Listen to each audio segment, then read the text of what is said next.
so how was the holiday? Oh, Gareth, Bangkok, it was incredible, I'll tell you. There was Buddhist temples, you know, floating gardens, and the people were so kind and so inventive. Inventive? Yeah. Yeah, look what I brought back with me.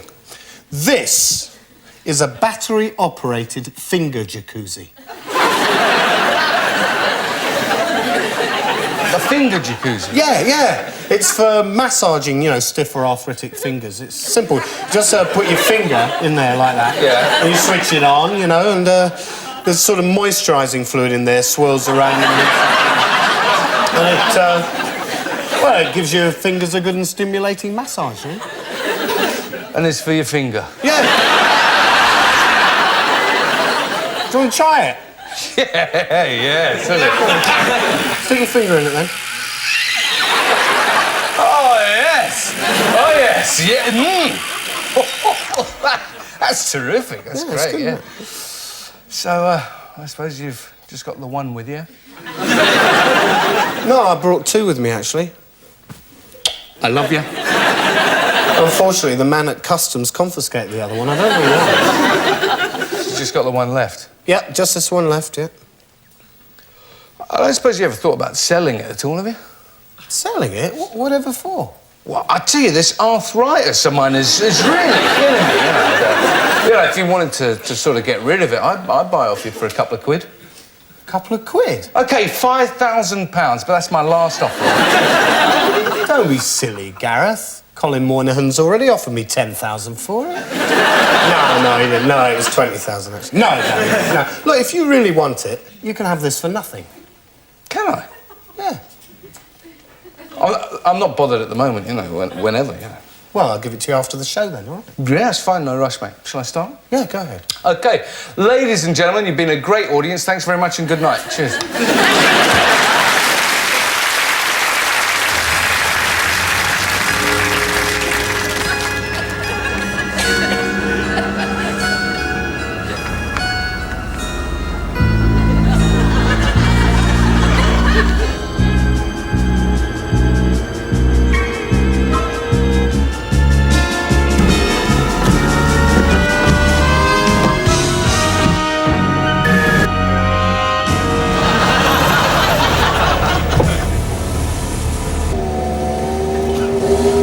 You don't know where the cigar lighter is on this model, do you?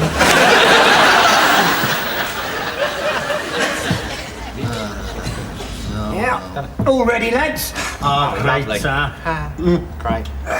Cheers. Yeah, cup of tea. Best drink of the day. Cup of tea, you know. It's the nectar of the gods. I'll tell you that for nothing. Best medicine a man could ever take. That's right. You know, there's more curative properties in this cup of tea than anything else put together. That's right. You know, once I had a really bad cold, right?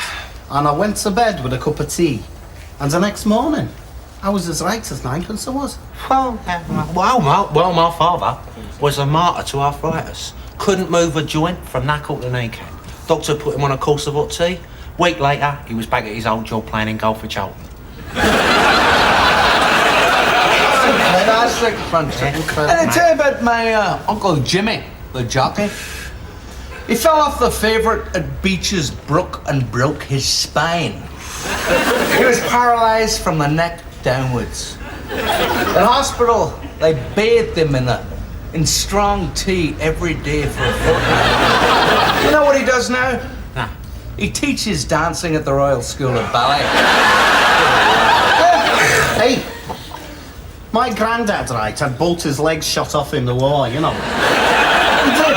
And there was no medical aid available nowhere. So he crawled 50 miles.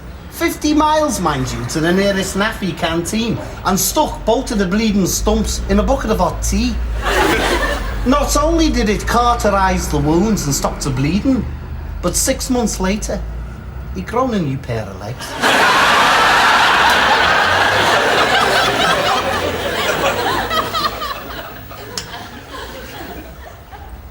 Right. My wife's brother, right? Harry, the explorer, right?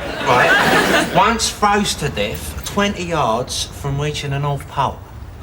2 years later, a tribe of them Eskimo geezers found him encased in a block of ice. They defrosted him with the steam from the teapot and then swathed his still and lifeless form in a blanket of hot tea bags. 2 hours later, he was alive again and out hunting polar bears with the other Eskimo geezers. Incredible. My cousin was kidnapped by aliens from another world. After dissecting his body for medical science, they threw the body out of the spaceship. Upon re-entering the Earth's atmosphere, it was burnt to a frazzle and atomized. All except for one back tooth. This tooth fell to Earth and landed in the middle of a tea plantation in the middle of Sri Lanka. The tooth took root amongst a blend of lapsang and orange pekoe tea. And come harvest time, he'd grown into a normal man again. That's tea for you. It's great. It's great. Would any of you lying bastards like some more coffee?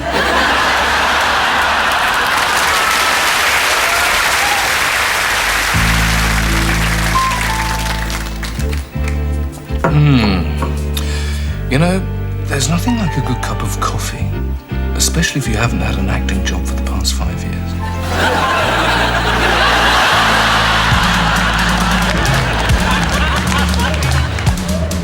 In this Nick, we do things my way. We do things by the book. There's more to being a cop than just being tough. Is that clear?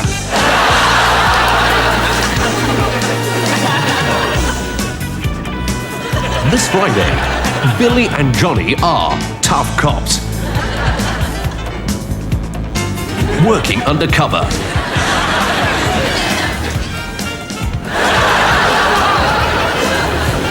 Right, you two, get up against the wall and sprint them. Sergio!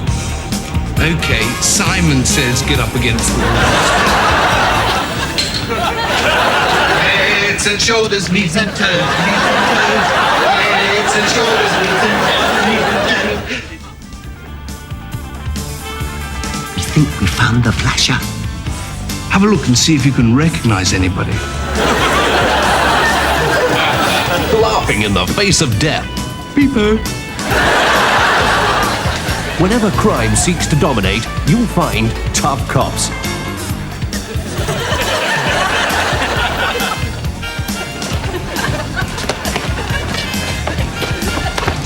You're it.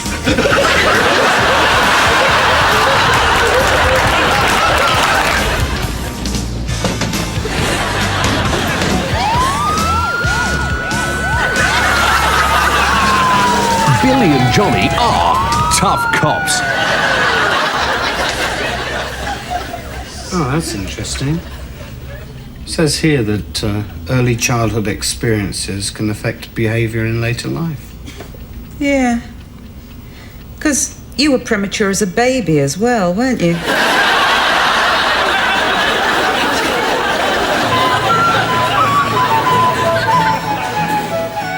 Ronnie likes hanging baskets. Yeah, this one's a Jehovah's Witness.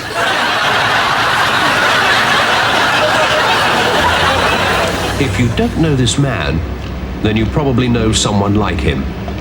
He's one of those people who can't take anything seriously.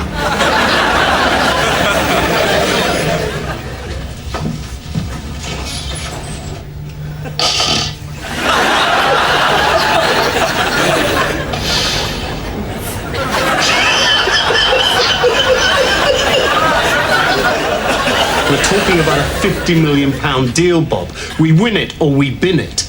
Okay, it's a team game and you're the star player, but never forget, I'm the captain. You better cut this deal, Bob, or it's your balls on the barbecue. You'll be finished in this business. I have something to tell you. You know things haven't been going well between us lately. I've tried to make it work, but I I don't love you anymore, Bob. In fact, I've come to despise you. You don't listen. You don't care. You don't treat me like a real person. Well, I've had enough, Bob. I'm going to live with another man. The man I've been sleeping with for the past 8 years. He's kind, he's affectionate, and he's your brother. I never imagined myself saying this, Bob, but I hope you rot in hell. Sandwich! This is indeed a serious and grave matter, which it is now your duty to pass judgment on. You, and you 12 alone, falls the enormous responsibility of determining whether this man who stands before you accused of the heinous act of cold-blooded murder. It's a lark, though, isn't it?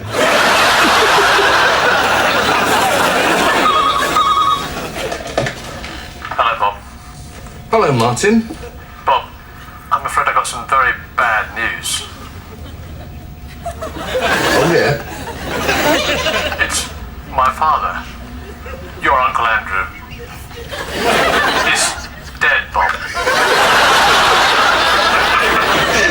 Oh, Martin, that's terrible. Was it sudden? He was hit by a car.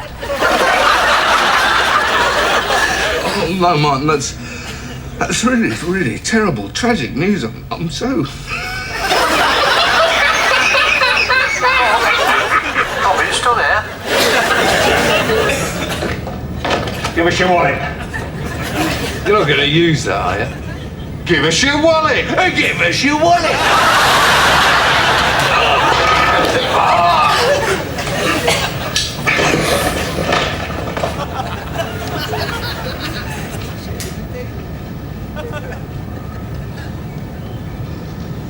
I'm not dead, you know.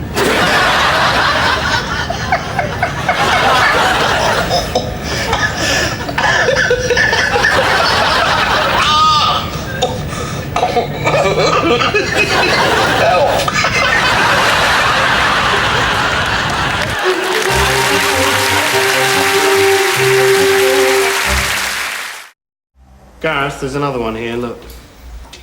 They come up through the plug hole. Nah, get out of it. Yeah, bloody nuisance, I'll swill it away. No, don't be cruel. Come here, little fella, let's put you somewhere safe.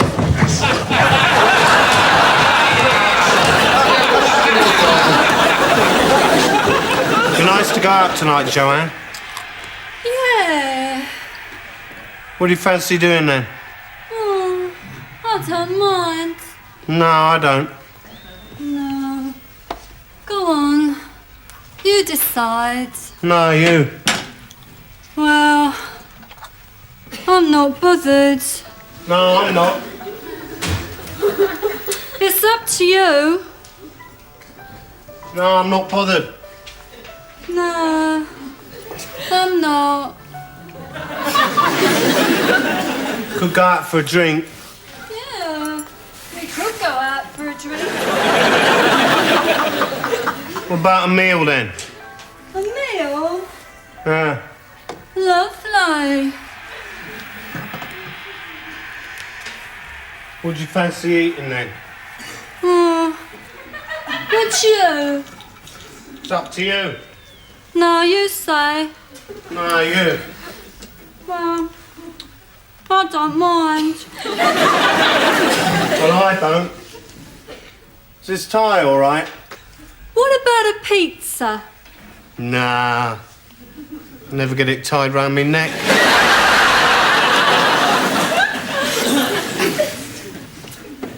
Was that a joke?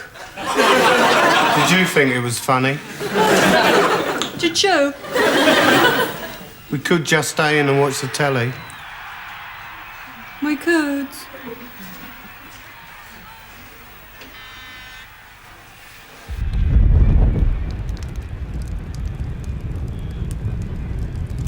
Do you think the kitchen's on fire?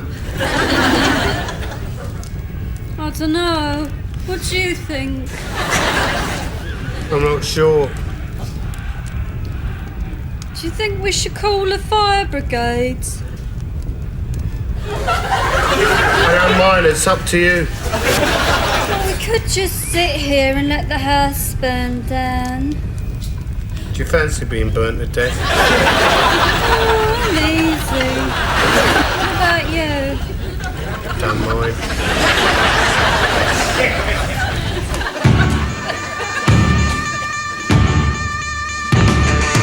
What you looking at? What you looking at? Wanna wake up with a crowd around you? You dildo!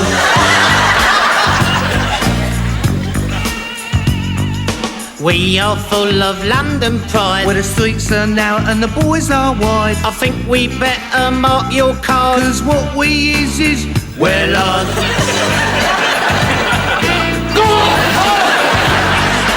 Well, our boys know what to do. Got a rock by the dog and a nice tattoo. Love on the right and hate on the left. Comes in handy when I'm shouting at the ref. You Who's well Lord? I'm well Lord. Ain't not never no type of Lord. I blow off, don't feel no guilt. Just shove me missus's head down under the quilt. Get down here. She loves it. Get down here. I never went to school. I couldn't give a damn. In the words of the philosopher, I'm thick, therefore I am well Lord.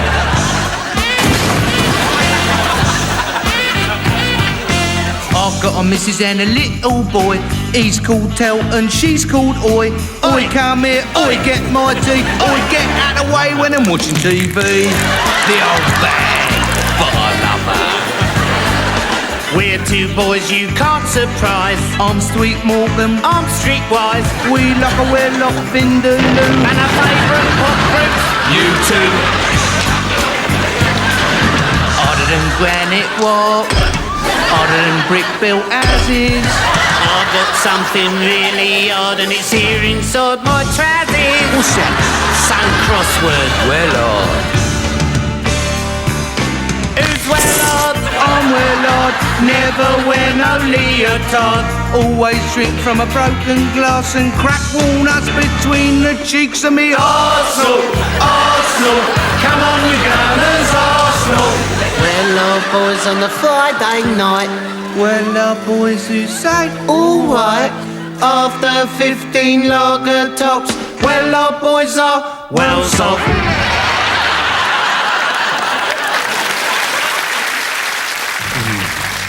Tide surged relentlessly.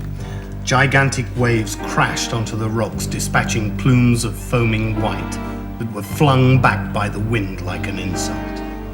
Weathered canvas slapped violently against the mast as the exhausted crew fought to lower the sails in the teeth of the merciless hurricane. Hey, come on, Norm, we've got to go. Okay, be right. And 2 pints of Gold Top, please.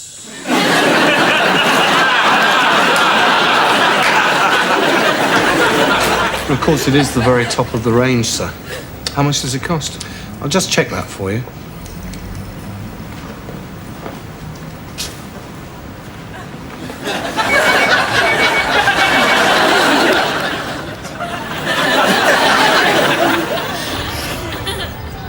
Could have killed him.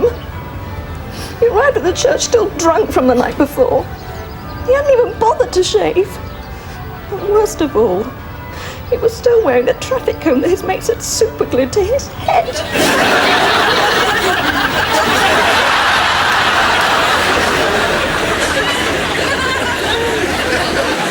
Yes, I think being a royal watcher is worthwhile.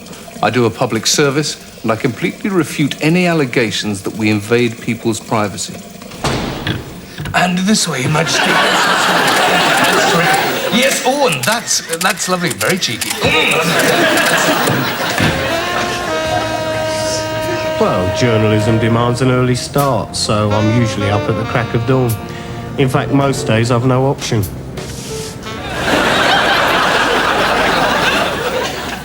Breakfast is the most important meal of the day. It gives you that energy, you know, the get up and go you need to see you through the day.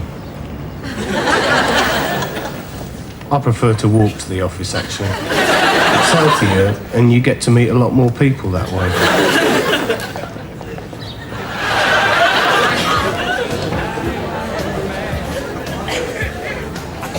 A favourite and long-time source of information is my old friend Eddie, the lying bastard. Nothing happens without Eddie knowing about it first. I need a story, Eddie. A good story. And it had better be a load of bollocks. Once upon a time, there was this beautiful princess. Royals, eh? I like it. I like it. Go on. Well, one day she went out into the garden and she met this wee man, a wee green man, with a big green hat on and a green bow tie. And he said, "Your royal goodness." So the princess kisses the frog, and it turns into a handsome prince. Well done, Eddie, old son. Randy Royal in Frog Hump Jump.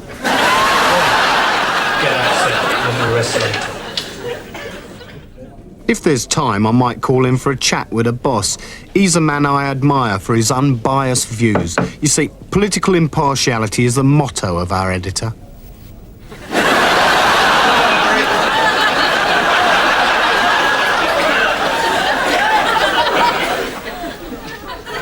Remember that story you did?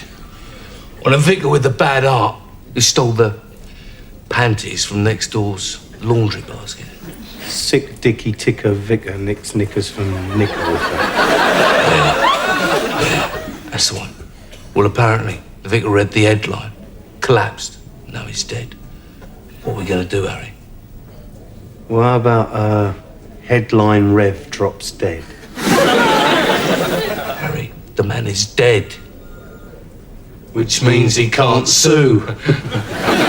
Why don't we run with gay black vicar in drugs, death, choir boy behind the old scandal mystery? Yeah, once more, please, Harry.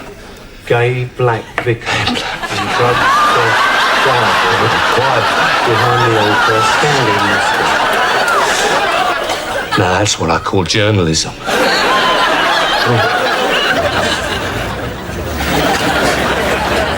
After I put the story to bed, I like to relax in a local hostelry. I usually stay there till chucking out time. Then it's time to put myself to bed.